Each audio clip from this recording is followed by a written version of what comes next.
Muy buenas amigas y amigos, estáis en Radio Las Minas, las voces de los barrios. Las voces de los barrios. Un programa hecho por y para las vecinas de Aldea Moret. ¿Cuántas ciudades caben en una ciudad? ¿Cuántas fronteras te atraviesan tienes tú que atravesar? Invisibles como el aire, de cemento o hechas de lenguaje. ¿Cuántas ciudades caben en una ciudad? ¿Cuántas fronteras te atraviesan? Las voces de los barrios.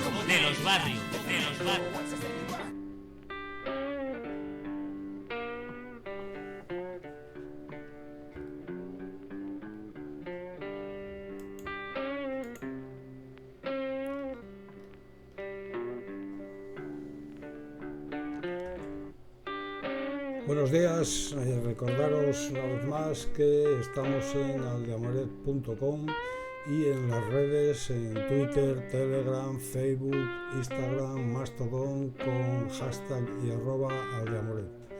También tenemos 4 canales en Discord donde podemos actuar en vivo. Comenzamos. Mañana hay una reforestación en la finca de la Dehesilla del bosque de las migraciones. Tenemos por aquí el cartel. Será mañana sábado 6 de noviembre a las 10. El lugar de encuentro será la explanada de la parroquia del Espíritu Santo. Hay un número de contacto para la inscripción, el 640 15 5901. Habrá puestos de mercadillo solidario y una paella popular por inscripción. El encuentro lo organiza Suma 2, Amigos de la Ribera del Marco, Activa, el Catering Natura, Jardinería Sara.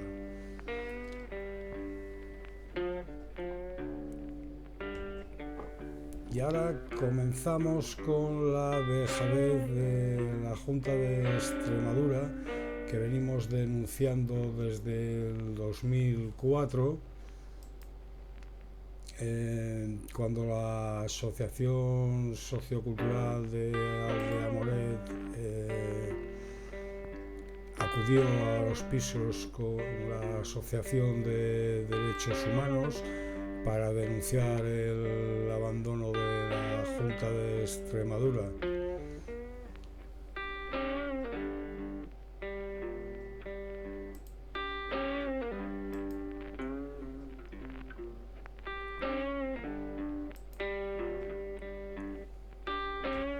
Esta es la denuncia de Manuel Borrella. Manuel Borrella dice que son un bloque modélico en la calle Ródano de Cáceres y por eso no les quieren atender. Manuel Borrella reclama a la Junta que invierta para el mantenimiento de un edificio de pisos sociales de Aldea Moret del que él es el presidente.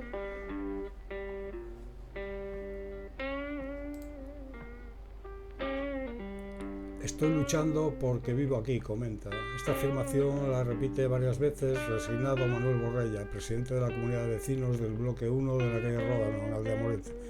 Borrella denuncia que la Junta de Extremadura, titular de estas viviendas sociales, que sus inquilinos habitan en régimen de alquiler, pagan 60 euros mensuales de renta y 15 de comunidad, no se está haciendo cargo de los desperfectos que presenta el edificio y critica que no se invierta en su mantenimiento. Borrella, portavoz de los vecinos que les adjudicaron los pisos en junio del 96, recibe al diario Hoy en el exterior del inmueble con un taco de papeles y documentos en la mano. Son las solicitudes de reparación que ha dirigido a la Consejería de la Vivienda a lo largo de varios años. Solicitudes que hasta el momento han sido desatendidas por la Administración regional, según su versión. Me van pasando de unos a otros, técnicos de vivienda se refiere, y me dicen que no hay dinero, cuando se han gastado en el bloque de aquí al lado, el número 2, 1.200.000 euros. ¿No hay 3 o 4.000 euros para llevar a cabo un mantenimiento de este?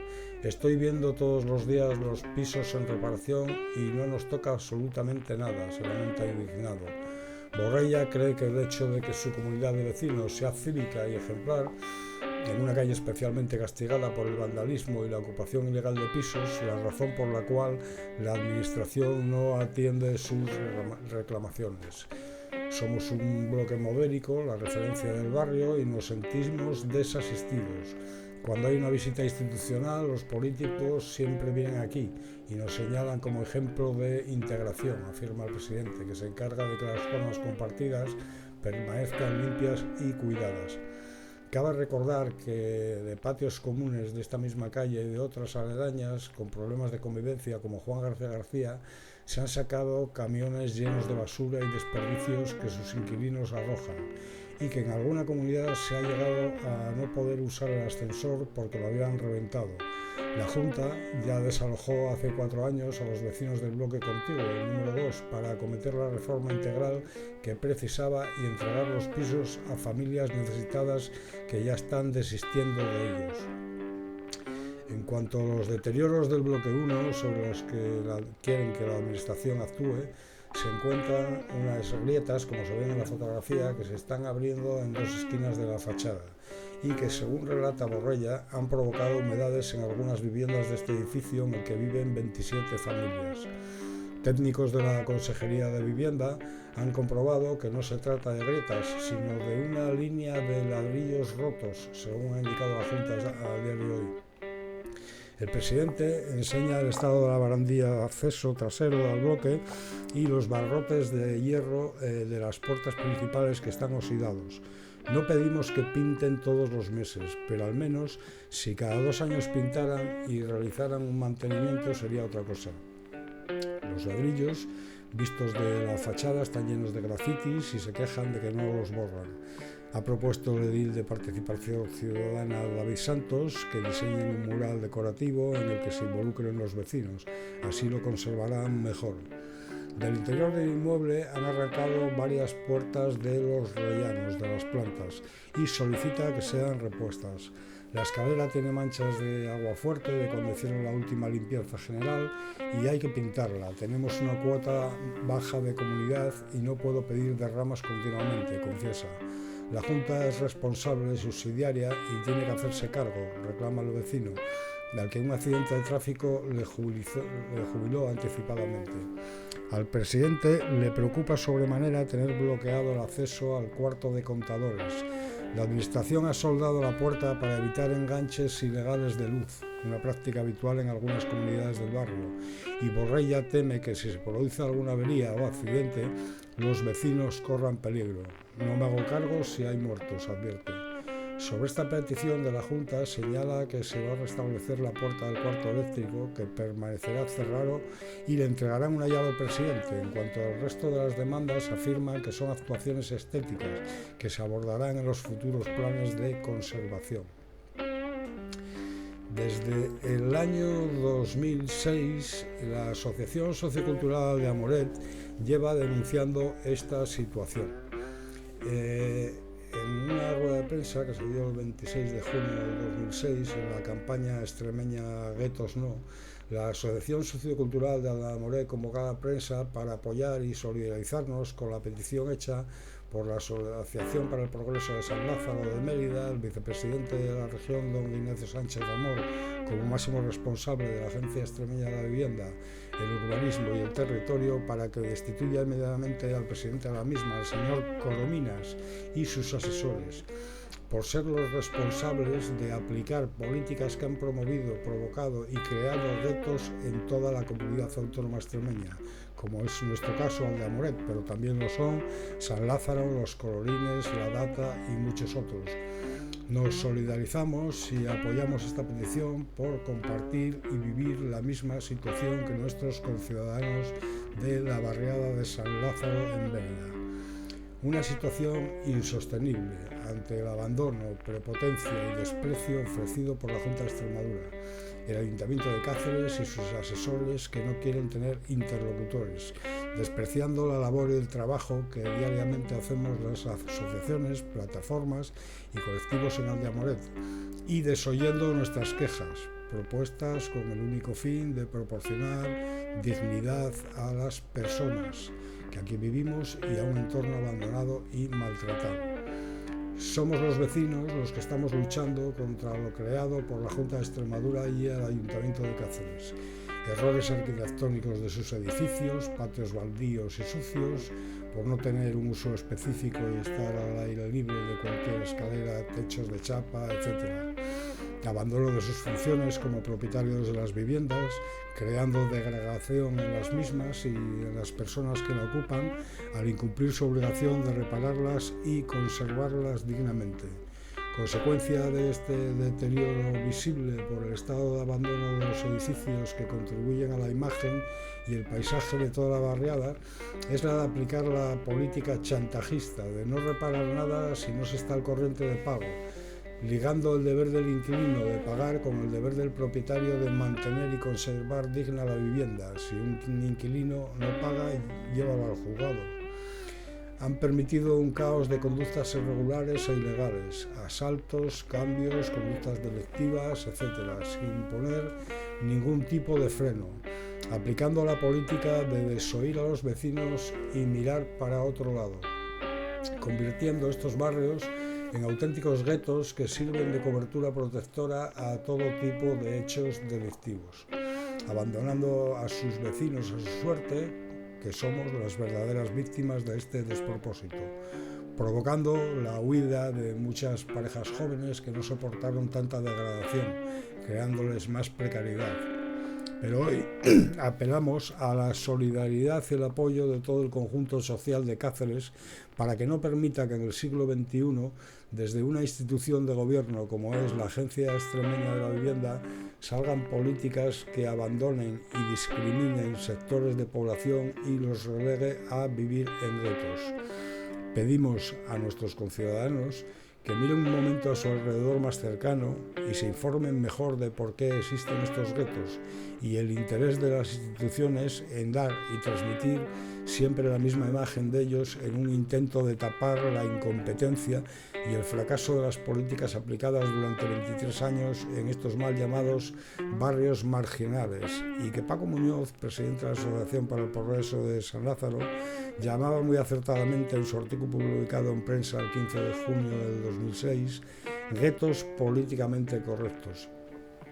En este artículo, donde Paco Muñoz inicia la campaña Guetos No, y para la cual pedía el apoyo solidario y sencillo de todos los extremeños, de mandar un email al correo de la presidencia de la Asamblea, del presidente de la Asamblea de Extremadura, la Casa de Todos, y que este texto fuera la petición de destitución de los responsables de la política aplicada por la Agencia Extremeña de la Vivienda.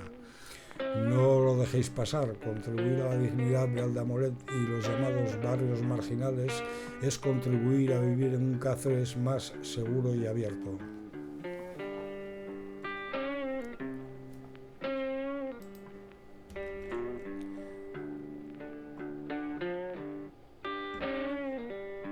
Arranca la obra del nuevo colegio de proa en Cáceres, que llevaba casi 2 décadas a la espera.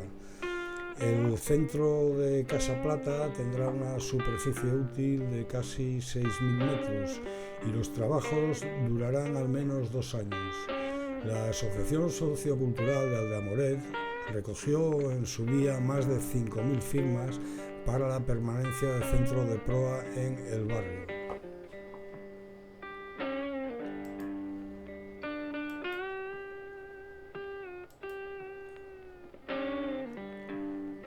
Ya han arrancado los trabajos para construir el nuevo colegio de proa.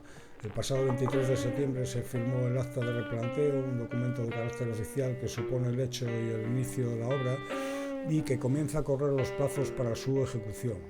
En el caso del Centro de Educación Especial serán casi 2 años, exactamente 22 meses.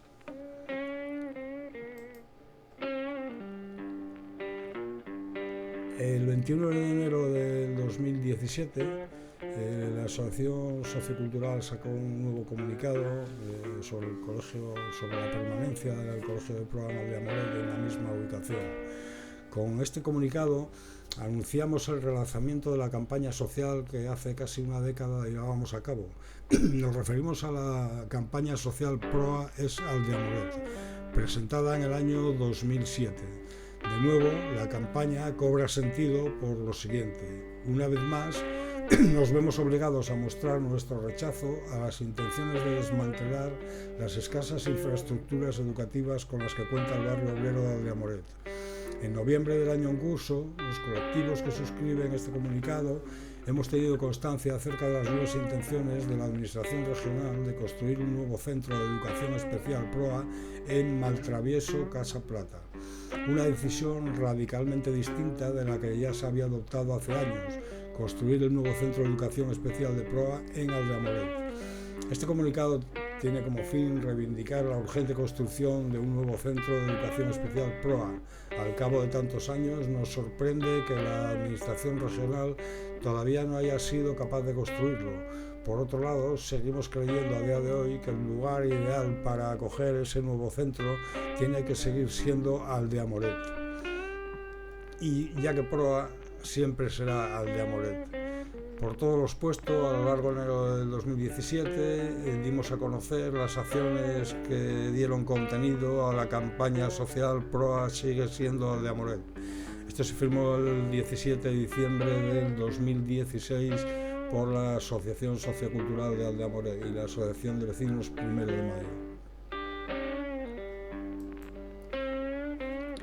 A pesar de todo, PROA siempre será Aldeamoret. Aquí tenemos un recuerdo de NOAF, en Cáceres Abierto, nos hizo este logo. En 2017, en esta intervención de Cáceres Abierto, el 25 de enero, decidimos enviar 5 cartas, una dirigida a la Alcaldía de Cáceres, otra a la Presidencia del Gobierno Regional y el resto dirigidas a los partidos políticos con representación en el Ayuntamiento de Cáceres, Grupo Municipal de Cáceres Tú, Ciudadanos y el PSOE. El contenido de las 5 cartas era el siguiente.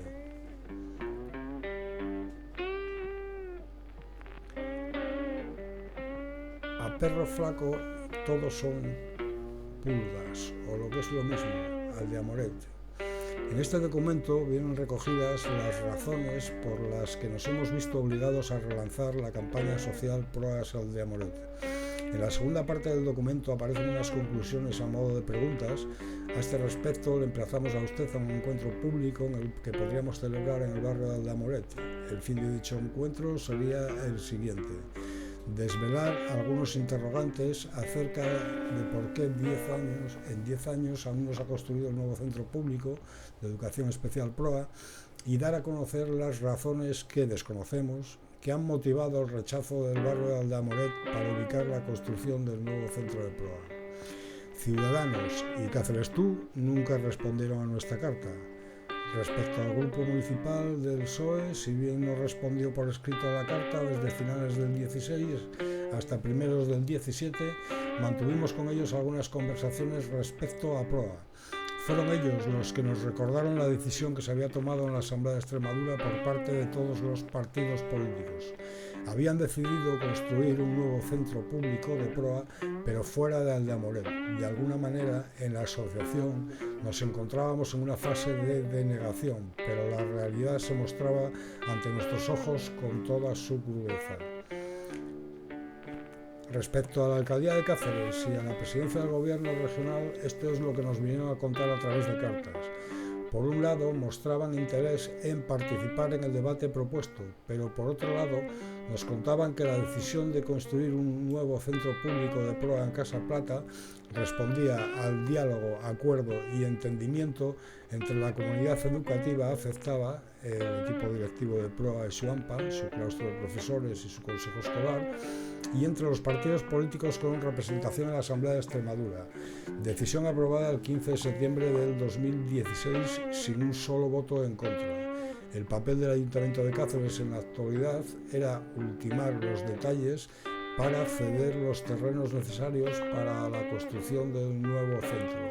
Por todo ello, consideran que no es necesario participar en el debate público que habíamos propuesto desde las asociaciones. Añaden que el objetivo central a la hora de tomar la decisión de sacar PROA de Aldeamoret ha sido el de buscar por encima de todo el bien común de las personas internas en PROA, priorizando en todo momento sus necesidades. Por último, nos animaban a reinventar las instalaciones que van a quedar abandonadas con la marcha de PROA de Aldeamoret con el fin de contribuir a la dinamización del barrio. Leímos las cartas con mucha atención y no pudimos evitar plantearnos lo siguiente: ¿y ahora qué se supone que debemos hacer? Veamos. A pesar de que la dirección de PROA y su AMPA y su claustro de profesores hayan dicho no a construir el nuevo centro público PROA en Aldea Moret, a pesar de que los partidos políticos con representación en el Ayuntamiento de Cáceres y en la Asamblea de Extremadura hayan dicho no a construir un nuevo centro público PROA en Aldea Moret, a pesar de que el gobierno local y regional hayan dicho no a construir el nuevo centro público PROA en Aldea Moret, a pesar de todo y por nuestra parte, seguimos creyendo en la presencia y actividad de PROA en Aldea Moret, ya que nos parece un factor importante para impedir que el barrio quede mucho más marginado de las dinámicas de la ciudad, porque quitar servicios públicos del barrio no nos parece una opción razonable. Pero no vamos a encadenar a las máquinas cuando comiencen las obras en Casa Plata, ¿no? Hasta aquí hemos llegado. Que sigamos creyendo firmemente en nuestras convicciones no nos impide reconocer que hemos chocado contra un muro de hormigón, un muro por ahora infranqueable. Pese a esta cruda realidad, seguimos absolutamente convencidos de que hacer viviendas no es hacer ciudad. La administración local y regional no quiso prever las consecuencias que tendría crear en Aldea Moret un chabolismo vertical. Sencillamente, en la década de los 90, la administración masificó el barrio creando un gueto, más de 1.100 viviendas sociales, concentradas en prácticamente un único punto en el barrio de Aldea Moret. Con esta política nefasta de realojo, la administración salvaba el núcleo urbano de la problemática social que frenaba la proyección urbanística y turística de la ciudad. Lo que nunca llegaron a planificar desde la administración local y regional fueron las consecuencias del realojo y la realidad a la que se iban a enfrentar a diario los vecinos y vecinas de Aldea Moret. Y ahora, tanto la administración local como la regional tenían una oportunidad de oro, por lo menos conservar los recursos públicos con los que ya cuenta Aldea Moret, pero en lugar de mirar también a través de los ojos de las personas que viven en Aldea Moret, la administración ha decidido mirar exclusivamente a través de los ojos de los chicos que viven internos en PROA. Pese a que no hemos contado con el apoyo de la administración, la apuesta nos parecía ecuánime y cargada de sentido común. A los chicos que viven en PROA necesitan desde hace más de una década un centro nuevo. Miren a través de los ojos de esos chicos y, por favor, construyanlo de una vez. Las personas que viven en Aldea Moret necesitan romper el estigma que pesa sobre ellas y necesitan caminar hacia una integración real en la ciudad. Miren a través de sus ojos y, por favor, construyan el nuevo centro público de PROA en Aldea Moret, en cualquier punto del barrio, pero que no quiten sus servicios públicos, porque eso no nos parece una opción razonable. La decisión final ya la conocemos. La administración ha priorizado en todo momento las necesidades del alumnado de PROA, lo cual nos resulta acertado, necesario, pero insuficiente por esta cuestión.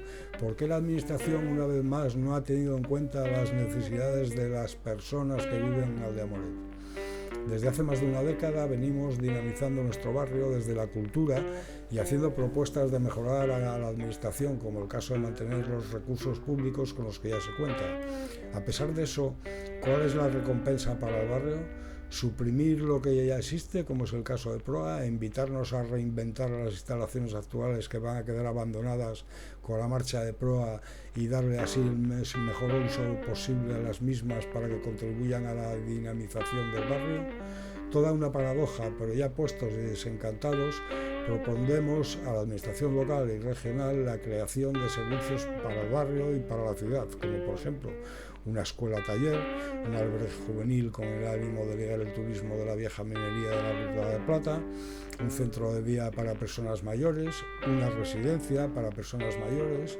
Como conclusión y a modo de recordatorio, Aldea Moret no nos parece un barrio inseguro, por el contrario, nos parece que es el resultado de una mala planificación urbanística perpetrada por la administración. No podemos estar de acuerdo con la decisión que se ha tomado el gobierno regional y el gobierno local de Cáceres, tampoco con la decisión que han tomado las actuales fuerzas de la política del partido con representación en la Asamblea de Extremadura y en el Ayuntamiento de Cáceres y la comunidad educativa de PROA, porque suprimir un recurso público que lleva toda la vida en Aldea Moret no nos parece una opción razonable. Aunque lo respetamos, no podemos estar de acuerdo con esta fantasía que dice que la integración en el barrio no es posible, y por esta razón suprimimos un recurso público del barrio. Con esta acción no nos parece que se hipotequen las habilidades, capacidades, sueños, valores y esperanzas de la gente que habita el barrio. Por último, si la comunidad educativa PROA ha creído sentirse insegura en el barrio, una vez más nos parece respetable, pero tampoco podemos estar de acuerdo por lo que ya hemos dicho. Aldea Moret nos parece un barrio seguro, pero mal planificado. Recurrir a la administración con el argumento del miedo o de la inseguridad para alcanzar lo deseado, es decir, que todo un recurso público abandone el barrio que le vio nacer, nos parece alimentar un mito, una leyenda, esa leyenda alimentada por los discursos dominantes que etiquetan y estigmatizan el barrio de las Minas, el barrio de Aldea Moret. De cualquier manera, probablemente nunca llegaremos a conocer todas las razones que han motivado una vez más el rechazo hacia Aldea Moret. A pesar de todo, digan lo que digan y hagan lo que hagan, PROA siempre será Aldea Moret. Esta nota fue fechada el 23 de junio del 2017 por la Asociación Sociocultural de Aldea Moret y la Asociación de Vecinos 1 de Mayo.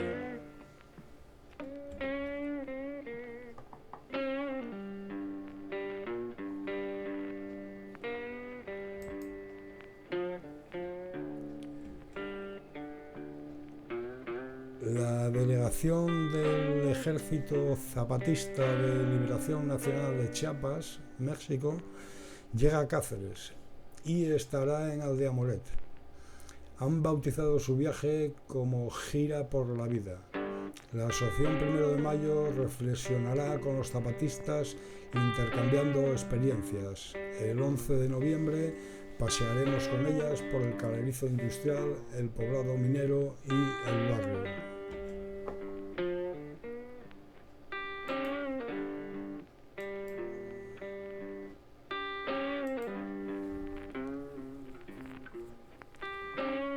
No buscamos la diferencia, sino lo que nos hace iguales.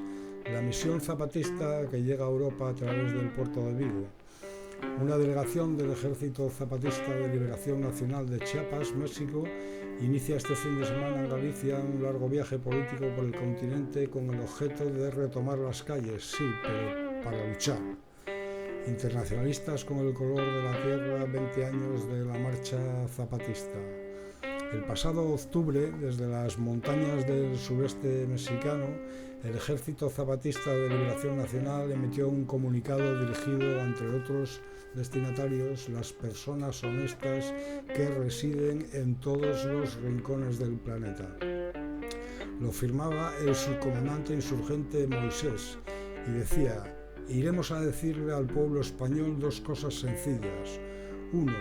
Que no nos conquistaron, que seguimos en resistencia y rebeldía. 2. Que no tienen por qué pedir que les perdonemos nada. Ya basta de jugar con el pasado lejano para justificar con demagogia e hipocresía los crímenes actuales en curso. A punto están de cumplir su promesa. Una plural y numerosa comitiva prepara en Vigo el recibimiento de una delegación zapatista. Estos compañeros ya han pasado por Valencia y por Madrid.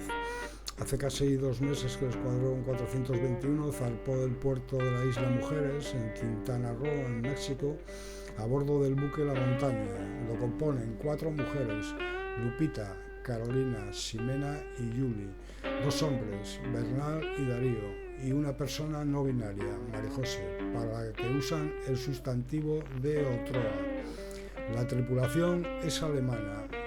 Y esto hemos decidido que diversas delegaciones zapatistas, hombres, mujeres y otroas de color de nuestra tierra, asegura el comunicado de Moisés titulado Una montaña en alta mar, saldremos a recorrer el mundo, caminaremos o navegaremos hasta los suelos, mares y cielos remotos, buscando no la diferencia, no la superioridad, no la afrenta, mucho menos el perdón y la lástima.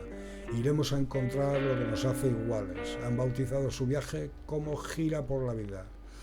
Fue el 26 de abril cuando colectivos e individuos organizados en la Asamblea Galega Xira por la Vida recibieron la noticia de que aquel escuadrón 421 entraría en Europa por la ría de Vigo. Atendían así a las cartas apasionadas y emotivas que desde Galicia les habían remitido. Os vamos a acoger a todas y os vamos a cuidar a todas, les decíamos. Explican fuentes de la organización. Los zapatistas aceptaron la hospitalidad gallega y en Vigo pasaron por lo menos una semana ocupada en trabajo político y encuentros con grupos internacionales. Les serviría para ir concretando la agenda de su visita europea, cuyo lema es Despertad. Activistas y militantes de Suiza, Alemania, Francia, Italia, Grecia, Irán y Euskadi ya esperan la ciudad gallega. A Madrid irán en agosto, el 13 de agosto van a estar en Madrid, 500 años después de la supuesta conquista de lo que hoy es México, o en palabras del subcomandante Marcos, el inicio de la larga noche de los 500 años. La fecha de la arribada fue una icónica. La Asamblea Gallega sabe que el 14 de junio la montaña dejó atrás las Islas Azores, a donde había llegado el día 12. Así entraron en la zona Sigen, tal y como relató el subcomandante Galeano en el Pasaporte Zapatista, uno de los textos sobre la travesía que van apareciendo entre enlaces zapatistas, la web oficial del Ejército de Liberación Nacional. El capitán Ludin calcula avistar las costas de la península ibérica entre el 19 y 20 de junio, aunque podría ser antes, porque la montaña, reconciliada con el viento, parece apresurada en abrazar a sus hermanas portuguesas y gallegas, escribe Galeano, el hombre que en 2014 adoptó el mítico subcomandante Marcos, cabeza y pasamontañas más visible de la guerrilla de Chiapas. Una línea más abajo cita los versos del himno galego. La lucha por la vida no es un asunto individual, sino colectivo. Este documento, publicado en el enlace de Zapatistas, son el único medio de comunicación que los gallegos mantienen con el barco, la montaña, redactado con el característico estilo del ejército zapatista, alegórico con voluntad literaria, personajes propios y un vocabulario particular, componen el cuaderno de bitácora de la expedición. Del abordaje del buque, unos 47 metros de eslora a 50 brazos del puerto de Isla Mujeres, a los delfines que se atravesaron en el camino o la llegada a Azores, es el registro del inicio de la gira por la vida, que los zapatistas enfocan como una reactivación de las luchas posterior al extraño tiempo de la pandemia. Lo explica con detalle el subcomandante Galeano. Y ahora, en todo el mundo, el gran capital pretende que se vuelvan a las calles para que las personas reasuman su condición de consumidores, expone, porque son los problemas del mercado los que les preocupan, el letargo en el consumo de mercancías. A esa descripción del estado de cosas opone retomar las calles, sí, pero para luchar. La vida, la lucha por la vida, no es un asunto individual, sino colectivo. Ahora se está viendo que tampoco es asunto de nacionalidades, es mundial, añade. La Asamblea Galega, de la que forman parte sindicatos como CGT o el Sindicato Labrego Galego, centros sociales como el Liceo Mutante de Pontevedra o a Comuna de A Coruña, la Marcha Mundial de Mujeres, redes ecologistas, grupos de soberanía alimentaria comparten percepción. Miembros de la misma entienden que la visita zapatista a Europa, donde el Escuadrón 421 pasará todo el verano haciendo un trabajo político, ayudará a reconstruir espacios comunes de lucha, bajo mínimos desde la contracumbre del G8. El levantamiento en armas del Ejército Zapatista de Liberación Nacional en enero del 94 marcó un hito en la oposición mundial al neoliberalismo. Su manifiesto fundacional, la primera declaración de la selva lacandona, exigía trabajo, tierra, techo, alimentación, salud, educación, independencia, libertad, democracia, justicia y paz. Su delegación atraca en Vigo con un empeño similar, expresado en una montaña en alta mar, frente a los poderosos trenes, nuestras canoas, frente a las termoeléctricas, las lucecitas que las zapatistas dimos en custodia a mujeres que luchan en todo el mundo, frente a muros y fronteras, nuestro navegar colectivo, frente al gran capital, una milpa en común. frente a la destrucción del planeta, una montaña navegando de madrugada.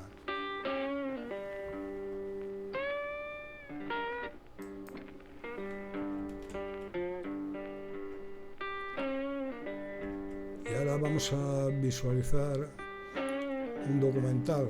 Estábamos ganando, 20 años después de las protestas del movimiento antiglobalización. Hace 20 años, un movimiento global surgió en contra de la globalización neoliberal. Después de la caída del telón de acero, las ideologías neoliberales celebraron la victoria global.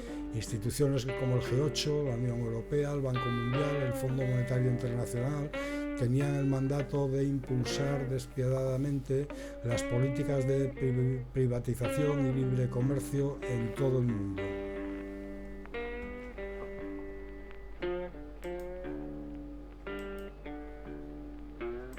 We suddenly connected to the entire world that was in resistance against neoliberalism.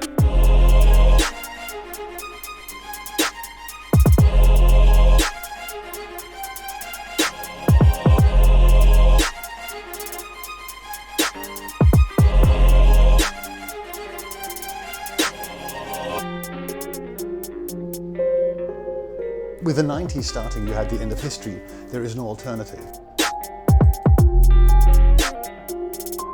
There was basically the idea that you couldn't really resist liberal or neoliberal global capitalism.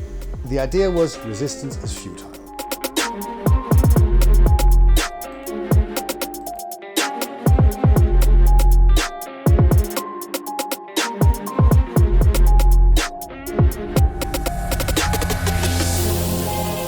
Things had been growing in the shadows, as it were. 1994, the Zapatistas occupied parts of Chiapas. Och det var ju mycket av organiseringen och kampen i det man i alla fall då mycket pratade om som tredje världen. Som jag ser som ett startskott också till att demonstrationen i Seattle och sen det som hände i Europa blev så stora.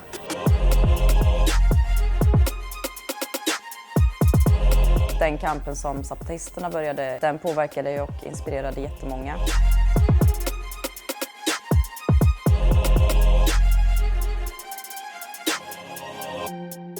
In Seattle at the end of 1999 you had the large-scale protests against the WTO, and they were actually tactically successful. That is to say, for a day we prevented the opening of the World Trade Organization conference. The mood was nothing short of, oh my god, history does exist. Resistance is possible.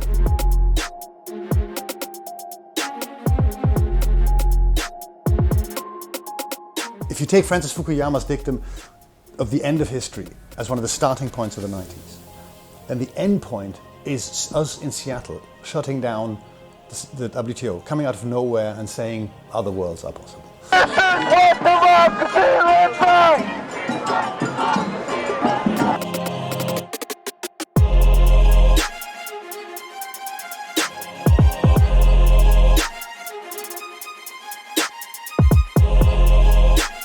You had Melbourne, you had the Washington, D.C. anti-IMF and World Bank protests in April 2000. You had Prague, another IMF World Bank summit in September 2000. From Seattle started a cycle of summit mobilizations that reached its crescendo in Genua. Det de här kamperna gjorde, det var ju att föra upp de här frågorna till ljuset för att kunna ha en demokratisk diskussion om det. Det var en jättepositiv anda, de här olika kamperna med fokus på väldigt olika frågor, men att man ändå samlades då i gemensamma nätverk.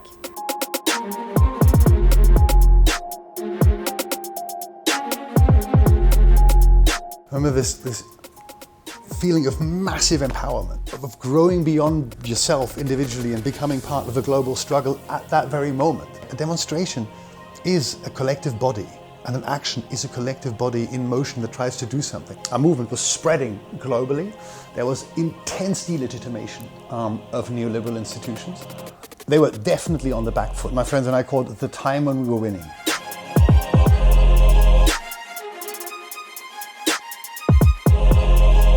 In Gothenburg, then, in June 2001, we saw the first time where the response of state apparatuses became truly of lethal violence. Och många kanske hade en föraning om det, men jag tror inte att folk tänkte på den nivån som det hamnade på.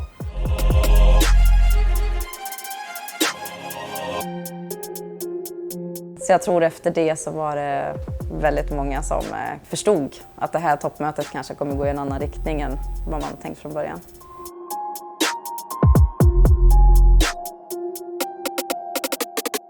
Alltså skotten i Vasaparken, de påverkade direkt skulle jag säga. Det hemska där var ju att vid det korta ögonblicket så visste man ju inte ifall någon hade dött eller inte. Och det var ju väldigt nära att en person dog.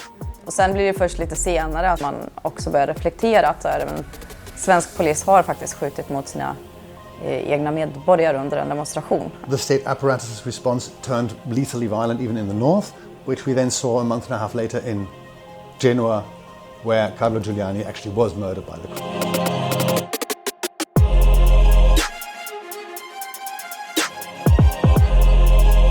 Polisen gick ju in väldigt stort och väldigt repressivt och det var liksom tårgas överallt vid flera tillfällen. Själva det forumet också var över och folk bara skulle åka hem. Att polisen ändå då bara, nej men vi kommer inte tillåta er att göra det.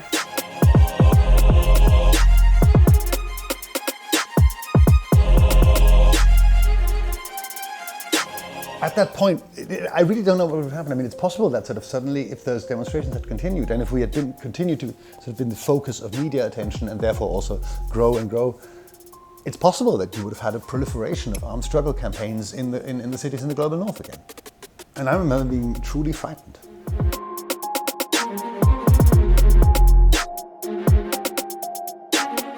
And it became this absurd opposition between empire and militant Islamism.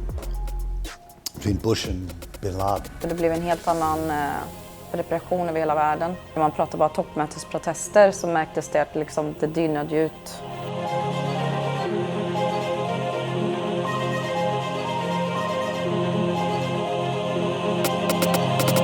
G8 de isolerade sig mer så att det var svårare också att nå fram med diskussionen om frågorna som man ville ha ett demokratiskt samtal om och protestera mot.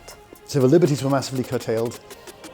Our demonstrations dwindled in size, and we disappeared from the radar screen of pretty much everybody.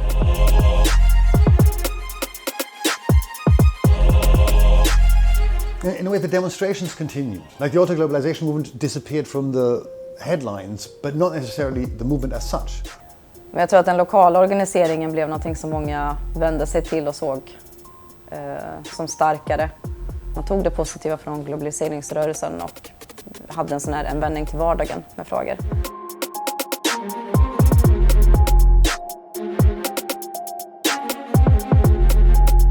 We were terrible in terms of constructing institutional frameworks in which to sort of perpetuate our existence, memories, our practices. So that if you haven't created some institutional frameworks, you're essentially going to disappear.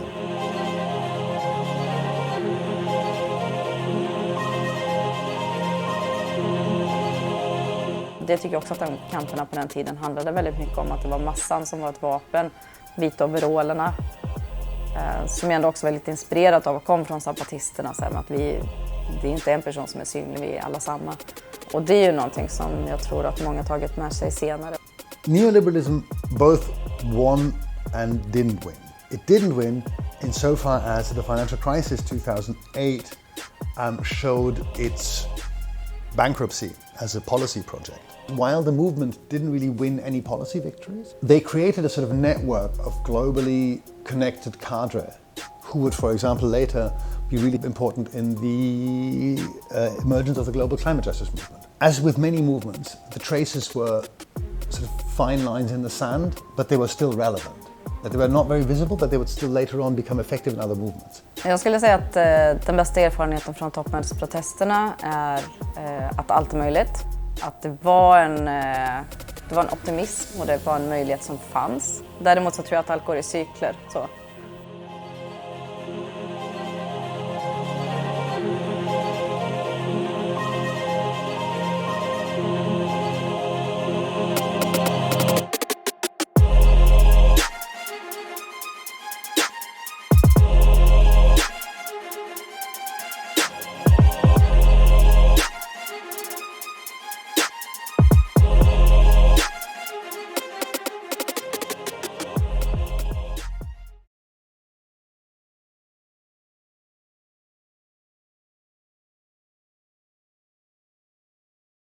Si tienes tu dinero en el banco, eres cada día más pobre.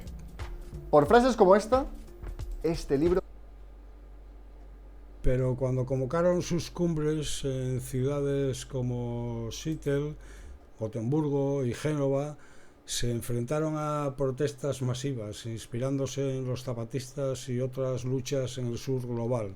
Un movimiento que exigía justicia social desafió a los autoproclamados gobernantes del mundo. El movimiento altermundista fue diverso pero unido y se caracterizó por la confrontación no violenta, pero cuanto más poderosas se volvieron las protestas, más represiva se volvió la respuesta del Estado. Esta es la historia del ascenso y la caída del movimiento antiglobalización y cómo su legado da forma a las luchas radicales hoy en día. El Ejército Zapatista de Liberación Nacional, de la guerra de conquista a la lucha por la vida.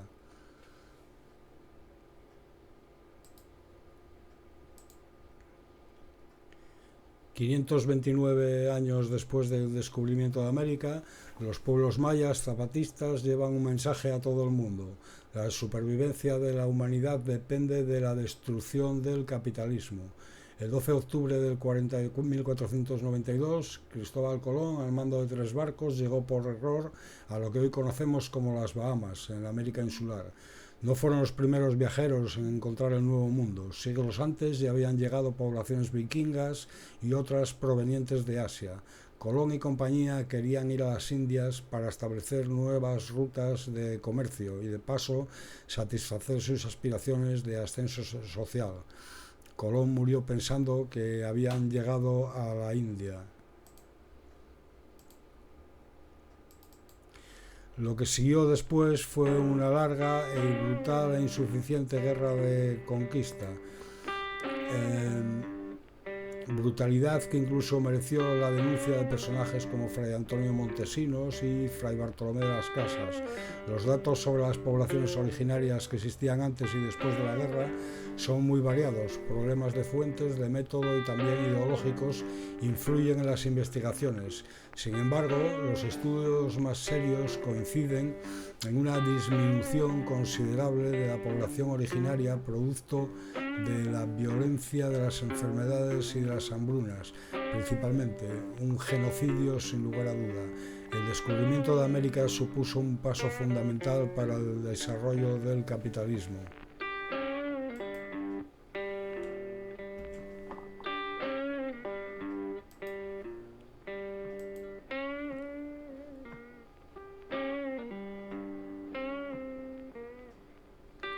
Valencia da la bienvenida al zapatismo. La ciudadanía valenciana y diversos colectivos sociales de todo el país, Valencia, acogieron en la céntrica Plaza de la Virgen al grupo zapatista en un acto multitudinario y repleto de intervenciones. Tras pasar 50 días en alta mar atravesando el océano, el escuadrón zapatista 421 entró en Europa, la rebautizada por sus tripulantes como Tierra Insumisa, por la Ría Gallega. Desembarcaron en el puerto de Vigo, donde fueron recibidas por colectivos de la Europa zapatista y después prosiguieron su recorrido rumbo a París. Tras pasar por Mérida y Madrid con sendas bienvenidas, el pasado domingo avistaron las costas mediterráneas. El lunes día 5, en la valenciana Plaza de la Virgen, el grupo fue acogido por colectivos sociales de todo el país valenciano en un acto multitudinario.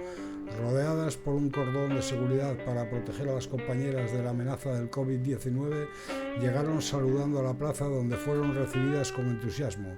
El cordón de seguridad fue una muestra más de la importancia del trabajo de organización que se ha llevado a cabo desde la Xarxa Solidaria del País Valencià para hacer posible esta gira por la vida. Entre los ciudadanos que han recibido a las compañeras zapatistas desde su llegada a esas tierras, se dice que tuvieron la oportunidad de degustar la tradicional paella, del que al parecer dieron buena cuenta. Una vez llegado a la plaza, cada una de los integrantes del escuadrón, 4 mujeres, Lupita, Carolina, Ximena, Yuli, 2 hombres, Bernal y Darío, y una Otroa, Marijose, tomó la palabra para dirigirse al público. Hablaron en sus lenguas, Xocil, Xelza, Xohol, Tojolabal y también en Castilla. En sus intervenciones dejaron claro que son 100% zapatistas y anunciaron que muchos otros compañeros y compañeras llegarán próximamente a este continente, agradeciendo también la acogida recibida para que puedan cumplir con el trabajo que les han encomendado sus pueblos, el compartir aquí la semilla de nuestra lucha. En sus intervenciones dejaron claro que son 100% zapatistas y anunciaron que muchos otros compañeros y compañeras llegarán próximamente a este continente. Después de que el escuadrón se presentara y diera su palabra, se sucedieron intervenciones de los numerosos colectivos y artistas que quisieron estar presentes en la bienvenida de los zapatistas. El recibimiento comenzó en la potisa y sus bailes tradicionales al ritmo de dolçaina y tabalet, así como un correfort de Dimonís a cargo del Socarrás de Campañal. El turno de colectivos abrió la Asamblea Feminista de Valencia, que agradeció la presencia de los zapatistas y se reivindicó desde el anticapitalismo, el antirracismo y el descolonialismo, y abogó por que la revolución será feminista o no será. Presentaron también sus respetos y su alegría por la llegada zapatista, personas involucradas en la organización de la Salsa Solidaria del País Valencià, como la Verdulería de Castelló, la Red de Dania de Alacant.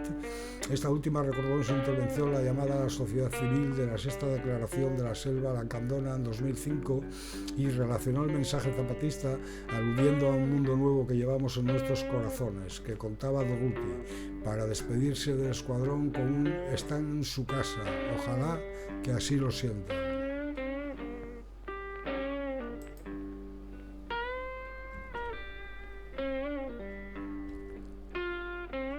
Dice la ministra Yolanda Díaz que vamos a derogar la reforma laboral a pesar de todas las resistencias.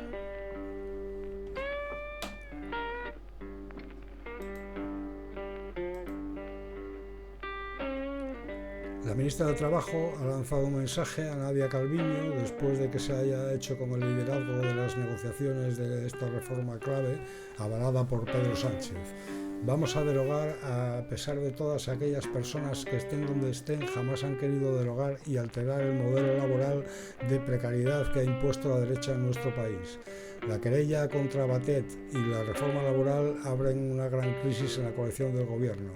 Dice Yolanda Díaz que el tiempo de la retórica ha terminado.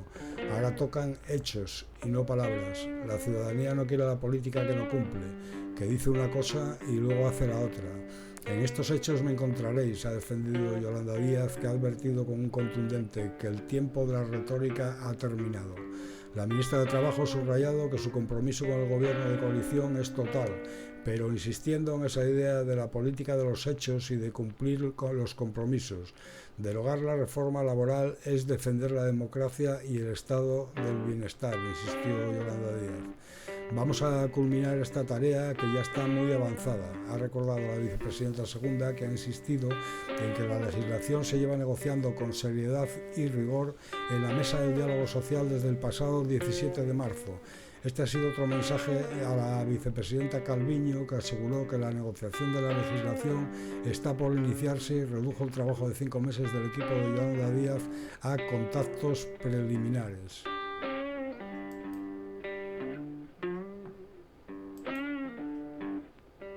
Se ha demostrado claramente una cosa, y es que el Partido Socialista deroga leyes cuando hace mítines y cuando está en campaña electoral. Cuando después pasa al gobierno y a la vida real, la vida se impone y la COE manda su criterio y desde luego los que mandan de verdad, que son los poderes económicos, les dicen a ustedes lo que hay que hacer. Se ha demostrado claramente una cosa, y es que el Partido Socialista... ¿Quién es la PSOE? Sánchez convoca a Díaz y Calviño y establece un sistema de coordinación para negociar la reforma laboral. Trabajo liderará la mesa de diálogo social, pero se presentarán representantes de ministerios socialistas. Unidas Podemos celebra que se vayan a abordar los contenidos antes de acudir a las reuniones con sindicatos y patronal.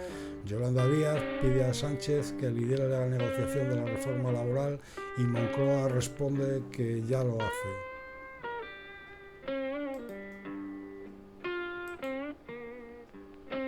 Sería absurdo y contraproducente abrir un debate de esta naturaleza y generar la más mínima inseguridad jurídica en este momento. Yo creo que la ministra Calviño ha sido clara en su declaración, en la explicación. Creo que es mucho lo que nos jugamos y tenemos que acertar. Vamos a derogar la reforma laboral a pesar de todas las resistencias, que las hay y son muchas. Vamos a derogar la reforma laboral, lo vamos a hacer. Lo vamos a hacer y lo va a hacer el Partido Socialista Obrero Español. La denominada reforma laboral del Partido Popular, y ya le anticipo, sí, vamos a derogar la reforma del Partido Popular, pero vamos a hacer más cosas. El quién, lo he dicho siempre, lo importante es el qué. Lo importante es si acabamos con las vidas precarias o no. Y desde luego el presidente del Gobierno va a presidir esta reunión y no tengo más que satisfacción. Parece que ya está todo atado y bien atado. Llegó el comandante y mandó a parar. Vemos el tuit de Yolanda Díaz. Si algo define a estos presupuestos es la garantía de tranquilidad y certezas para la ciudadanía. Tenemos por delante un camino de futuro compartido y queremos que la juventud sea la protagonista de este tiempo. Podríamos resumirlo en una única palabra. Estos presupuestos generales del Estado otorgan tranquilidad desde un gobierno que gobierna desde el cuidado de un país que se abre camino, un país nuevo. Esta tranquilidad es fundamental para nuestro país. Con estos presupuestos generales del Estado, que como saben supone una inversión superior a los 40.000 millones de euros, vamos a propiciar un cambio del modelo productivo que nos presentará una nueva realidad en España. No podemos ensanchar el proyecto de país si no contamos con toda la inteligencia, con todas las manos de los jóvenes, que no son el presente ya, sino que son el futuro de España. Por primera vez, el presupuesto del Estado supera una cifra de 12.000 millones de euros en políticas transversales que van dirigidas a los jóvenes de nuestro país. Sánchez aborda con Calviño y Díaz hasta dónde llevar la reforma laboral entre presiones de sindicatos y empresarios. El presidente encabeza este martes una reunión interna para fijar la posición del Gobierno en la mesa del diálogo social. Los socialistas insisten en que no hay diferencia de contenido, pero en Unidas Podemos temen un intento de rebajar el compromiso de la coalición, que está en juego cuando hablamos de la derogación de la reforma laboral del PP. Calviño y Sánchez ceden ante Díaz y se comprometen a derogar la reforma laboral del PP. Unas reuniones entre las dos formaciones finaliza con el compromiso de derogar la reforma laboral tal y como está acordado con Europa. Una reunión para avanzar en las negociaciones con los agentes económicos y sociales, cumpliendo con los compromisos adquiridos tanto en el programa de coalición como en el plan de recuperación aprobado por el Consejo de Ministros y enviado a la Comisión Europea, ha terminado con el compromiso de derogar la reforma laboral de 2012, en dichos términos acordados con la institución europea. Lo que parecía una emboscada para Yolanda Díaz, una reunión con Sánchez y Calviño y otros ministros del PSOE, parece que ha salido con una victoria para la formación de Unidas Podemos. Tras evitar pronunciar el término derogar en la cumbre del G20, Pedro Sánchez se ha decantado por la derogación de la reforma laboral tal y como se había pactado y dar carta blanca a la ministra de Trabajo frente a Nadia Calviño. Según informan desde el Gobierno, buscan a través del diálogo social un acuerdo con todas las partes, justo y equilibrado, como garantía para obtener una reforma duradera dentro del acuerdo establecido con la Comisión Europea en el componente 23 del plan de recuperación. La derogación tiene como objetivos acabar con la temporalidad y precariedad, para lo que es imprescindible disponer de herramientas equilibradas en la negociación colectiva y al mismo tiempo establecer condiciones claras para la subcontratación, declararon. Y escuchamos las palabras de la ministra en el Senado. Desde la imposición de la reforma laboral del PP en 2012 se han registrado 180 millones de contratos y 1 de cada 4 han durado menos de 7 días. Vamos a acabar con este modelo de precariedad del PP a través del diálogo social.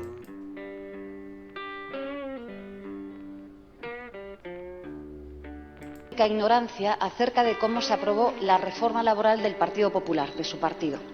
Yo se lo voy a explicar. En cuanto llegó Mariano Rajoy a la Moncloa, en tan solo 51 días impuso una norma que ni siquiera fue discutida en el Consejo de Ministros. Una norma sin diálogo social y que causó, además de sufrimiento en nuestro país, 2 enormes huelgas generales. Por aquel momento ustedes hablaban de movilidad exterior y había una ministra que decía que los jóvenes se iban de España porque eran aventureros. Incluso había un ministro que llegó a Europa presumiendo y diciendo que su reforma laboral iba a ser extremadamente agresiva.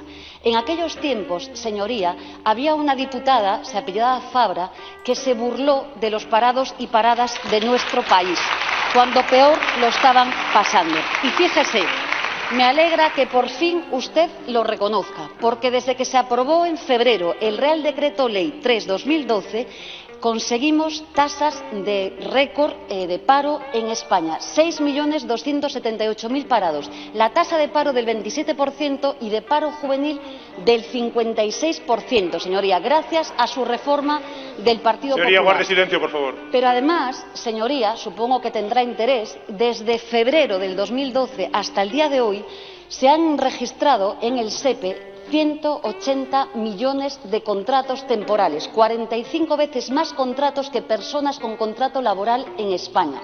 Fíjese, desde entonces el 90% de los contratos en nuestro país son temporales y lo más grave, 1 de cada 4 es inferior a 7 días. Esto es justamente esta aberración lo que va a cambiar el Gobierno de nuestro país y lo va a hacer en el seno del diálogo social. Y señoría, esté usted tranquila, porque el presidente Sánchez, la señora Calviño, el PSOE, Unidas Podemos y yo misma tenemos algo claro.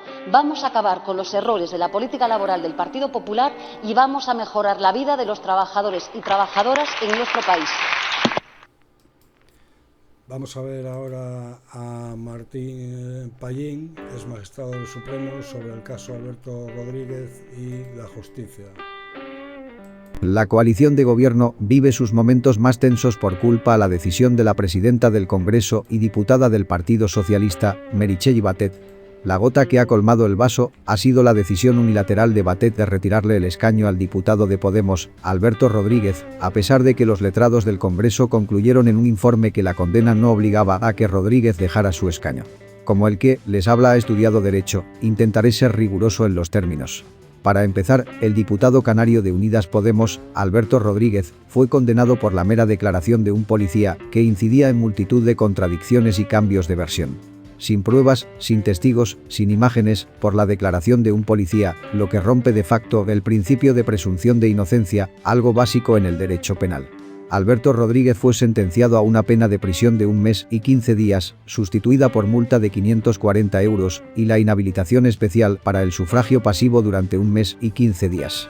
Primero, la ley de régimen electoral explica que una condena firme de prisión convierte a cualquier ciudadano en inelegible. Sin embargo, Rodríguez ha sido condenado a pena de multa por ser una condena inferior a 3 meses como expone el Código Penal, por lo cual no estaríamos ante una pena de privación de libertad. Segundo, su condena de inhabilitación de 45 días afecta a su derecho de sufragio pasivo, es decir, a su derecho a presentarse a unas elecciones y no a ejercer un cargo que ya tenía en virtud de las elecciones de 2019. Como ha expuesto brillantemente el ex magistrado del Supremo, José Antonio Martín Pallín, en un artículo en el diario.es. En el caso de Alberto Rodríguez, Marchena, el presidente del Supremo, parece que quiere, una vez más, confrontarse con la institución que encarna la soberanía popular. Si se persiste en el error, finalmente será el Tribunal Europeo de Derechos Humanos el que vuelva a anular una sentencia que pretende instaurar un antidemocrático gobierno de los jueces sobre la totalidad del espectro de los poderes del Estado. En definitiva, estamos ante un nuevo golpe a la soberanía popular por parte de las instituciones judiciales, por cierto, caducadas desde 2018.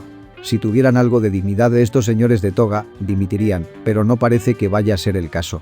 Mientras no se cumple lo pactado por PSOE y Podemos, Sánchez respalda a Calviño al defender que ésta interceda en las negociaciones de Yolanda Díaz para derogar la reforma laboral. En Ferraz saben del ascenso meteórico de la ministra de Trabajo y parece que alguno está nervioso.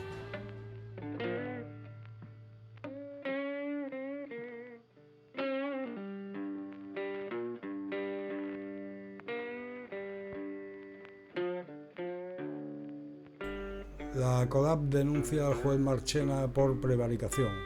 En el caso Alberto Rodríguez, la CODAP, Asociación contra la Corrupción, liderada por el juez Fernando Presencia, decide que es urgente, imprescindible e implazable denunciar a Manuel Marchena, presidente de la Sala Segunda del Tribunal Supremo, por el delito de prevaricación judicial, en base a unos recientes hechos gravísimos y antidemocráticos que la asociación considera que afectan totalmente a la estructura misma del Estado. Estos hechos son: condenar a una pena de 45 días de cárcel al diputado de Podemos Alberto Rodríguez por un delito de atentado contra la agente de autoridad en una manifestación en 2014, cuando todavía no ocupaba ningún cargo político. Dice la sentencia que propinó una patada en la rodilla a un policía y eso habría provocado lesiones por las que tardaría en curar un solo día. La sentencia condenatoria de la Sala Penal del Tribunal Supremo es mucho más que discutible y polémica. A pesar de todo, la única prueba que se ha tenido en cuenta ha sido la declaración del agente. Sépase que el testimonio de un policía como víctima de delito no se tiene por ley como verdad absoluta, ni prevalece sobre la presunción de inocencia del resto. De hecho, eso supondría una vulneración muy grave a los principios penales. La sentencia no ha sido por unanimidad de los magistrados, pero es que además la condena de Rodríguez ha sido por la mínima: 45 días de cárcel con la asesoría de inhabilitación especial, para el derecho de sufragio pasivo, una pena sustituible por una multa de 540 euros que el condenado ya ha pagado. Sin embargo, no se ha condenado expresamente al diputado de Podemos ni a la inhabilitación ni a la suspensión de su cargo. Es precisamente a partir de ese punto donde estalla la polémica, que se ha resuelto por el momento con la pérdida del escaño para el condenado, después de que los letrados del Congreso respaldaran que no era necesaria su expulsión, y después también de que la presidenta del Congreso, Meritxell Batet, pidiera aclaraciones a la Sala Segunda. La explosiva crisis que se genera cuando su presidente, el juez Marchena, insistió en que se ejecutara la sentencia, pero sin aclarar cómo había que hacerlo, tras lo cual Batet, temerosa de que la condenaran a ella también, decidió expulsar a Rodríguez del Congreso de los Diputados. El problema jurídico se centra precisamente en el hecho de que en el fallo de la sentencia no condena expresamente a Alberto Rodríguez ni a la inhabilitación ni a la suspensión de su cargo, y esto es de vital importancia para desenmarañar el enredo. En una circular de la Fiscalía en el año 2004 sobre las penas accesorias, el propio Marchena, cuando todavía no era juez, aunque sí fiscal jefe de la Secretaría Técnica, orientaba al resto de los fiscales en su quehacer procesal, indicándoles que además de solicitar la inhabilitación especial para el derecho de sufragio pasivo, si el acusado desempeña un empleo o cargo público, salvo que se haya pedido concretamente la inhabilitación especial para el empleo o cargo público, se habrá de pedir también la suspensión de ese empleo o cargo público. En el caso del diputado de Podemos, la Fiscalía no pidió ni la inhabilitación ni la suspensión de su cargo, y en la sentencia tampoco se ha dicho nada. Sin embargo, en el reglamento del Congreso se exige expresamente que el diputado quedará suspendido en sus derechos, prerrogativas y deberes parlamentarios cuando una sentencia firme condenatoria la comporte o cuando su cumplimiento implique la imposibilidad de ejercer la función parlamentaria.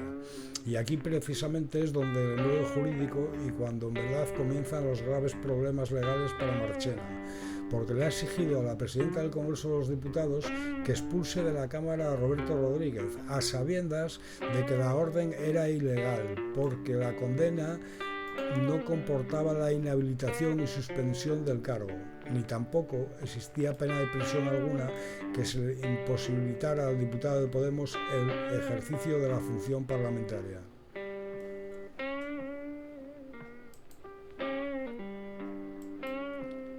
Podemos pide la dimisión de Batet por la retirada del escaño de Alberto Rodríguez. El exdiputado de Podemos ha registrado en el Congreso un requerimiento a la presidenta cuestionando cuándo y mediante qué resolución se adoptó esa medida, y anuncia que va a ejercitar todos los recursos que la ley permita para revertir esta situación. Rodríguez ha registrado este lunes un requerimiento solicitando una explicación ante la retirada del escaño. Usted ha decidido privarme de mi escaño como diputado. ¿Cuándo y mediante qué resolución se adoptó tal medida?, cuestiona. Asimismo, exige una respuesta para delimitar el objeto del futuro litigio, que sostiene que está constitucionalmente garantizado. Rodríguez pregunta además con qué base legal ha decidido Batet transformar una pena accesoria de inhabilitación especial para el derecho de sufragio pasivo durante el tiempo de la condena en una privación del escaño, creando de ese modo una pena no prevista en la sentencia. En este sentido, recuerda que fue elegido en noviembre de 2019 y se cuestiona que el precepto de los muchos que contiene la Ley Orgánica del Régimen Electoral General considera que será aplicado a la presidenta del Congreso. En la rueda de prensa que se celebró el lunes pasado, Fernández reconoció que Rodríguez no informó a la dirección del partido que abandonaba la formación política, tal y como el exdiputado anunció este sábado de última hora, y su renuncia a la participación en estructuras de partidos estatales en el ámbito canario, tras comprobar los límites de las mismas de una perspectiva archipelágica, autocentrada, apuntó en las declaraciones que realizó tras aterrizar en el aeropuerto de Los Rodeos de Tenerife. La carta a Batet de Alberto Rodríguez sobre la retirada de su acta de diputados. ¿Qué norma le atribuye tales competencias a usted? El exdiputado de Podemos registró en el Congreso un requerimiento a la presidenta cuestionando cuándo y mediante qué resolución se adoptó esa medida y anuncia que va a ejercitar todos los recursos de la ley que la ley le permita para revertir esta situación. Por ello, exige una respuesta para delimitar el objeto de futuro litigio que luego tengo constitucionalmente garantizado. El exdiputado de Podemos, Alberto Rodríguez, a quien la presidenta del Congreso de los Diputados, Meritxell Batet, retiró su escaño el pasado viernes, registró el lunes un requerimiento solicitando una explicación ante la adopción de esa medida. Usted ha decidido privarme de mi escaño como diputado. ¿Cuándo y mediante qué resolución se adoptó tal medida?, cuestiona. Asimismo, exige una respuesta para delimitar el objeto del futuro litigio, que sostiene que está constitucionalmente garantizado. Rodríguez pregunta además con qué base legal ha decidido Batet transformar una pena accesoria de inhabilitación especial para el derecho de sufragio pasivo durante el tiempo de la condena en una privación de escaño, creando de este modo una pena no prevista en la sentencia. En este sentido, recuerda que fue elegido en noviembre del 19 y se cuestiona que el precepto de los muchos que contiene la Ley Orgánica del Régimen Electoral General considera que ha aplicado la presidenta. Rodríguez remarcó que la privación de su escaño como diputado en representación de 64.000 canarios y canarias no puede ser aceptada sin más y ha comunicado su intención de ejercitar todos los recursos que la ley le permita para revertir tan arbitraria medida. Tengo clara mi inocencia, comenta. El exdiputado llegaba al aeropuerto de Tenerife Norte entre aplausos de sus simpatizantes y anunciaba que dejaba la organización política, asegurando que cierra así un ciclo. Tengo clara mi inocencia y que esto ha sido una cacicada, un atraco a la voluntad democrática y al pueblo canario, y haré todo lo que esté en mi mano jurídicamente, advertía. El exdiputado de Podemos informaba el fin de semana además que ya ha contratado a los abogados Isabel del Val y Gonzalo Boye para preparar el recurso a su condena por agresión a un agente policial. No obstante, no se querellará contra la presidenta del Congreso. Rodríguez ha justificado en un comunicado difundido el domingo que el cambio de defensa en la necesidad de contar con un equipo independiente y experto en el ámbito europeo. En ese comunicado, el exdiputado subrayaba que el proceso judicial que se me ha sometido duró 8 años, mientras las aclaraciones para retirarme el acta de diputado que me concedieron democráticamente 64.163 personas con derecho a voto en la circunscripción de Santa Cruz de Tenerife ocurrieron en horas. El Supremo le condenó el pasado 7 de octubre por agresión a un policía en 2014. Lo hizo con 2 magistrados en contra y Rodríguez manifestó que recurriría. Este mismo lunes Podemos solicitó la admisión de la presidenta del Congreso, Meritxell Batet.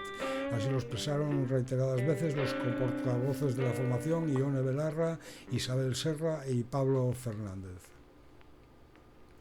Y ahora vamos a escuchar las reflexiones de Baldoví sobre Alberto Rodríguez y Espinosa de los Monteros. Decirles que hoy me siento más vulnerable, como diputado y como persona de izquierdas, mucho más vulnerable.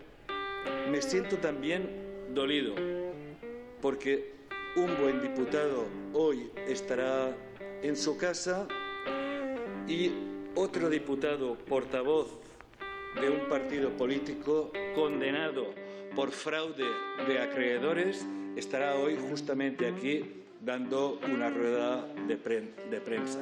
Me parece profundamente injusto. El señor Espinosa Los Monteros, por si quedaba alguna duda. Hoy, y cada vez más, tenemos la sensación de que lo que la derecha no gana en las urnas lo está ganando en los tribunales. Y creo que algunos tenemos una sensación de que se está abriendo una caza del a por ellos. A por ellos.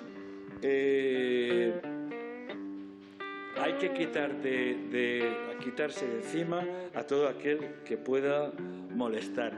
Y tenemos numerosos casos de políticos de izquierda sometidos a una presión que yo creo que es absolutamente inhumana. Decir también que tengo la sensación que la presidenta del Congreso y el propio Partido Socialista se están doblando, se están plegando a las presiones de la derecha, de todas las derechas. Y por último, señalar mi perplejidad porque con una semana de diferencia los letrados del Congreso pueden afirmar cosas diametralmente opuestas.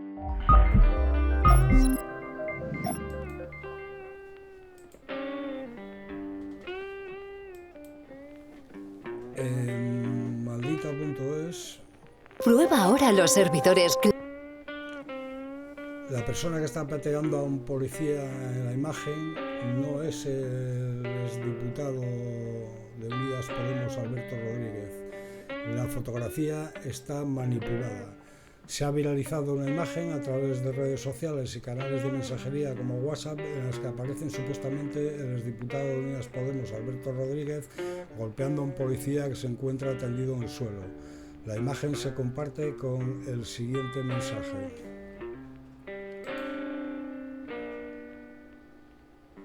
Está claro que el diputado no pateó a ningún policía. Es un bulo, la imagen está manipulada y en la original no aparece el exdiputado Rodríguez. La escena ocurrió durante unos disturbios en una manifestación en septiembre del 2020 frente a la Asamblea de Madrid, pero la protesta por la que se ha juzgado el Tribunal Supremo al exparlamentario ocurrió hace 7 años.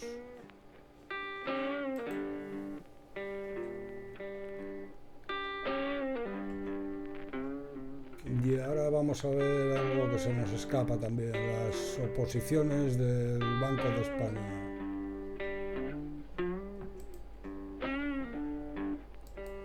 Los pagos en metálico a inspectores del Banco de España, en mi casa de Boadilla, mi hermano o en ese bar de Fuencarral.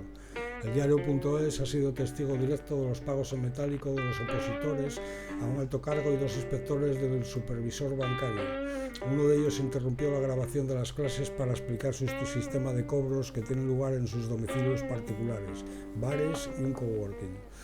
En billetes y sin recibo, el gran negocio de 3 inspectores del Banco de España con la formación de opositores. La tarde del 8 de octubre, viernes, varios ventañeros desfilaron por la Jamonería de Bellota, un local en la calle Fuencarral, en pleno centro de Madrid, que funciona como bar y tienda de embutidos ibéricos, siendo un mismo ritual. Entraban, buscaban con la mirada a un hombre sentado en una de las mesas ubicadas al fondo y acudían a su encuentro. Algunos se sentaron para conversar y pidieron refrescos o cañas, otros saludaron brevemente y se marcharon. Todos depositaron discretamente el dinero en efectivo. Pagué más de 10.000 euros en mano durante 18 meses y no vi nunca ni factura ni recibís. Quien recibía esos billetes era Juan Casillas Cuevas, inspector del Banco de España, y uno de los preparadores de la academia en la sombra de él, su hermano Alberto, alto cargo del supervisor bancario, y una tercera empleada de la entidad, Patricia Navarro Rubio Polé. Han montado para formar opositores que aspiran a ganar una plaza de inspector en el supervisor bancario. 3 inspectores del Banco de España y una academia clandestina, muchas preguntas sin responder. ¿Algún gobierno va a regular las clases particulares de altos cargos de la administración imparten a opositores que aspiran a una plaza en el mismo organismo donde trabajan los formadores? En billetes sin recibo, el gran negocio de los 3 inspectores del Banco de España con la formación de opositores. Los testimonios de los opositores que pagan en B a jueces y fiscales a principio del mes me da un sobrecito. Los estudiantes se dedican años a preparar para la oposición, describen un sistema generalizado de pagos en metálico a sus preparadores. Relatan casos de jueces que llegan a acumular una quincena de alumnos a los que le cobran 300 euros al mes. El negocio negro de jueces y fiscales, hasta 4.000 euros al mes para preparar opositores.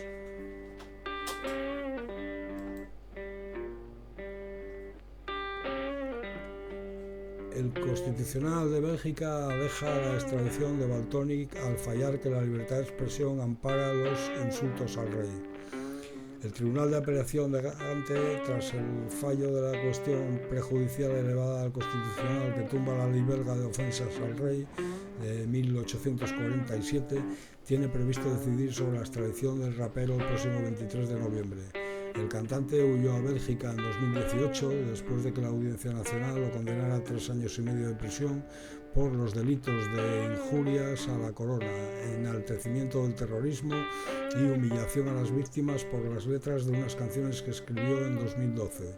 De esta forma, el cantante no entró en la cárcel y las autoridades judiciales españolas emitieron una orden europea de búsqueda y captura, sobre la que ya se pronunció en el 2018 el Tribunal de Primera Instancia de Gante, rechazando la entrega al considerar que las letras se enmarcan dentro de la libertad de expresión. Y ahora vamos con el señor Casado.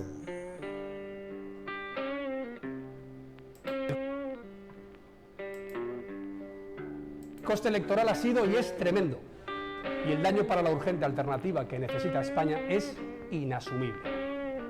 Hay que dejar de preocuparnos por nuestro pasado y ocuparnos del futuro que proponemos para los españoles. Cambiaremos la sede nacional del Partido Popular de ubicación, pero que no debemos seguir en un edificio cuya reforma se está investigando. Lo que queremos hacer es tomar los buenos ejemplos de gestión, los buenos ejemplos siempre basados en unos principios y unos valores compartidos. En definitiva, que haya más sociedad y que haya mejores gobiernos. Eso es lo que sabemos que hizo durante su presidencia, eso es lo que le seguimos escuchando y leyendo. Hay que recordar que precisamente Al Capone lo libró durante mucho tiempo la propia complejidad de sus delitos, hasta que se pilló al contable, es decir, al tesorero. La lista de tesoreros del Partido Popular lo vamos a tener que aprender en los colegios. Yo ya no, porque no voy al colegio, pero los niños seguro, como la lista de los Reyes Godos, ¿no? La Audiencia Nacional condena a Luis Bárcenas y al PP por la reforma de su sede con dinero negro.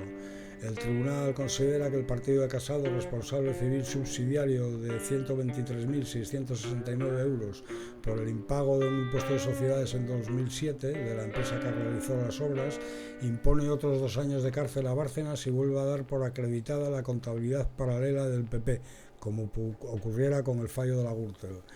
Consulta la sentencia de la Audiencia Nacional contra Bárcenas y el PP por la reforma de Génova. La Audiencia Nacional dictó este jueves la sentencia del segundo gran juicio a 2 décadas de irregularidades en el Partido Popular.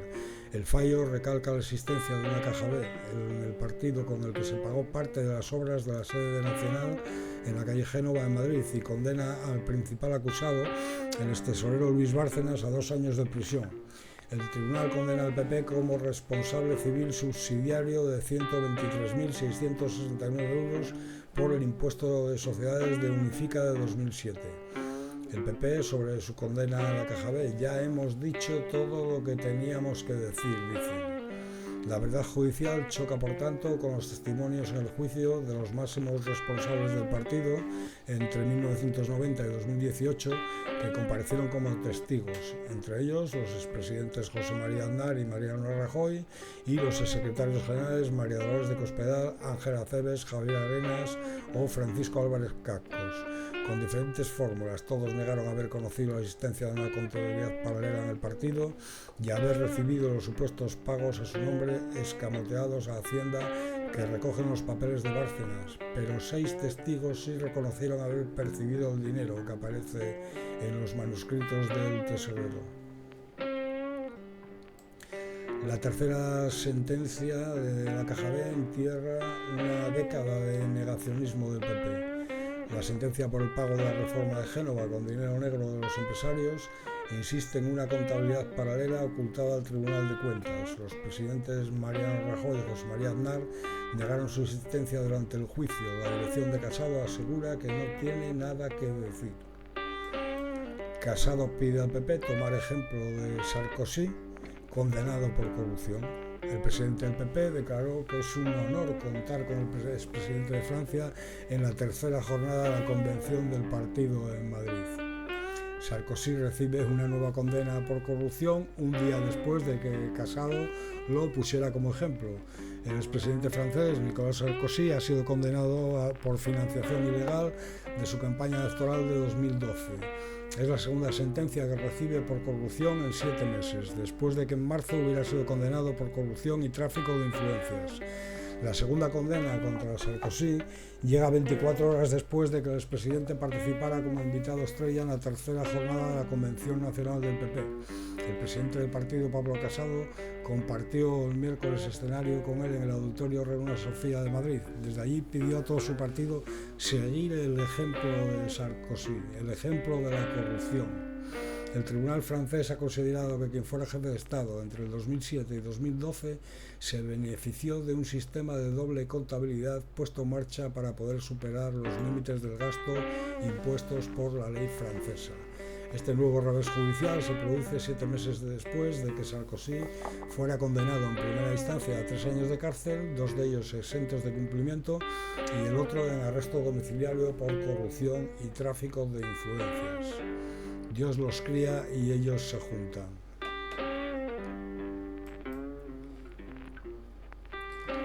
Las fuerzas policiales francesas han detenido al líder ultraderechista y conspiracionista Rémi Dayet y a 12 colaboradores, mientras investiga a otros cientos de personas por planear un golpe de Estado en Francia. La actuación de la justicia viene motivada por un informe de la Dirección General de Seguridad, el servicio de espionaje francés, que había intervenido en un minucioso plan de Rémi Dayet para hacerse control del Elíseo, asesinar o secuestrar a Macron y tomar el control de la Asamblea Nacional. El líder ultra, bastante conocido en Francia por ser una de las caras visibles de las teorías de la conspiración, ya había mandado mensajes a la Asamblea Francesa sobre el posible golpe de Estado en Francia, concretamente hablando de un derrocamiento popular inevitable. La DGSI investigaba a Dayet por otras razones, siendo la principal la desaparición de una niña de 8 años en primavera. Mientras investigaba, se encontraron sin quererlo con mensajes encriptados que hablaban de derrocar al gobierno bajo el nombre de Operación Azul. Es ineluctable que el pueblo termine derrocando a un gobierno de genocidas. La investigación aumentó y tras los mensajes apocalípticos y delirantes se encontraba todo en una red que estaba trabajando para la Operación Azul. Esta red tenía trabajando unas 300 personas, fuertemente participada por fuerzas del Estado y en las que se encontraban policías, abogados, gendarmes y militares. El grueso de las redes contenía a grupos neonazis, negacionistas de las vacunas y teóricos de la conspiración. Varios de los detenidos pertenecían al grupo neonazi Honor y Nación, las unidades y el plan para el golpe de Estado en Francia. La organización ha sido acusada de actuar como una suerte de unidad paramilitar y no es para menos, ya que se han encontrado armas, algunas artesanales, explosivos caseros y equipos de combate.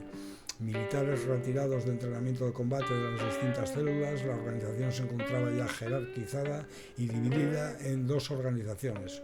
Una de ellas de carácter civil, dispuesta a movilizar a la gente y a realizar protestas contra el gobierno. La organización se inspiraba en organizaciones que apoyaron a Trump y realizaron masivas manifestaciones en el fin de su mandato con el colofón del asalto al Capitolio.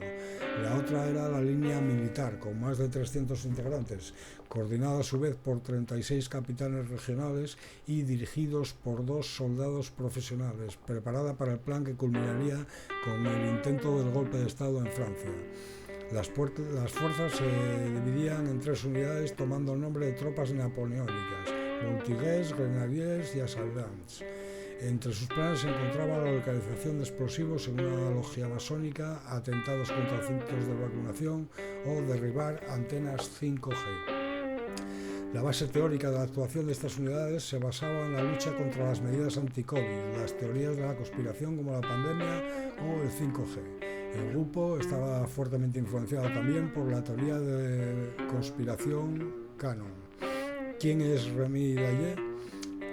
Puede no ser muy conocido fuera de las fronteras francesas, pero allí es uno de los grandes líderes conspiracionistas, vertiendo en sus redes teorías de la índole de los chemtrails, el 5G o el COVID. La política es algo que le viene de familia. Su padre era Jean-Marie Daillet, fue diputado durante más de 20 años de los democristianos de la UDC, siendo famoso por sus posiciones contra el derecho al aborto.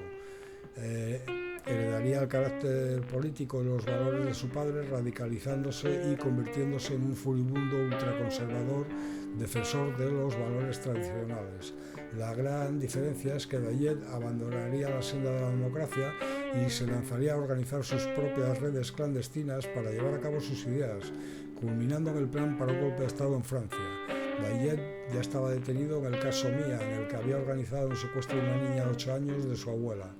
El grupo hizo esto influenciado por las teorías de conspiración Canon y el Pizzagate, que hablaba de supuestas redes pedófilas entre las élites progresistas, satanismos y todo tipo de teorías que han golpeado una y otra vez contra la realidad, y pensando que estaban liberando a la niña de una red pedófila organizada al Estado.